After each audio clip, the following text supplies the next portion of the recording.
84 లక్షల కోట్లు, దగ్గరగా కోటి కోట్లు.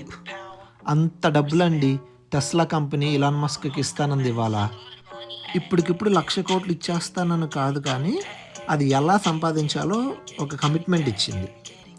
ఆల్రెడీ ఇలాన్ మస్క్ ప్రపంచంలోనే అందరికన్నా బాగా డబ్బులున్న మనిషి.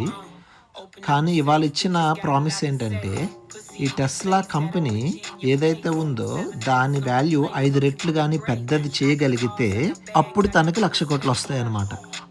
సో దీనికి ఇలాన్ మస్క్ చేయాల్సిన కొన్ని పనులున్నాయి. ఆ పనులేంటంటే, సుమారు 2 కోట్ల కార్లు మ్యానుఫ్యాక్చర్ చేసి అమ్మాలి. అలాగే ఒక 10 లక్షల సెల్ఫ్ డ్రైవింగ్ కార్లు, ఇప్పుడు రోబో టాక్సీ రిలీజ్ చేసింది టెస్లా వాడు. అంటే డ్రైవర్ లేకుండా కారు దానంతట అదే టాక్సీ లాగా వెళ్ళి పిక్ చేసుకుని డ్రాప్ చేసేస్తుంది. మనకు ఊబర్ ఎలా వస్తుందో అలా. అలాంటివి ఒక 10 లక్షల కార్లు రోడ్డు మీదకి తయారు చేసి రిలీజ్ చేయాలి. అలాగే 1,00,000 యాక్చువల్ రోబోలు, అంటే మన రోబో సినిమాలో చిట్టి రోబో లాంటివి తయారు చేసి అమ్మాలి.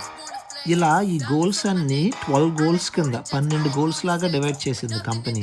సో ఇలాన్ మస్క్ ఇలా ఒక్కొక్క గోల్ని రీచ్ అవుతూ ఉంటే ఈ రోబో టాక్సీ కానీ, కొత్త కార్లు అమ్మడం కానీ, ఇలా యాక్చువల్ రోబోలను తయారు చేసి అమ్మడం కానీ, ఇవన్నీ ఒక్కొక్క గోల్ తర్వాత ఒక్కొక్క గోల్ రీచ్ అయితే అప్పుడు టెస్లా కంపెనీ ఇలాన్ మస్క్కి దగ్గరగా 1,00,00,000 కోట్లు ఇస్తుందన్నమాట.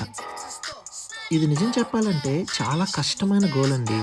షేర్ వాల్యూ చాలా పెరుగుద్ది. దగ్గరగా 5 రెట్లు షేర్ వాల్యూ కూడా పెరగాలి ఇప్పుడున్న కరెంట్ వాల్యూ నుంచి. అలా అయితే టెస్లా కంపెనీ కొన్ని లక్షల కోట్లు వాల్యూ చేస్తుంది. అందులో 1,00,00,000 కోట్లు ఇలాన్ మస్క్ సొంతం అవుతుంది.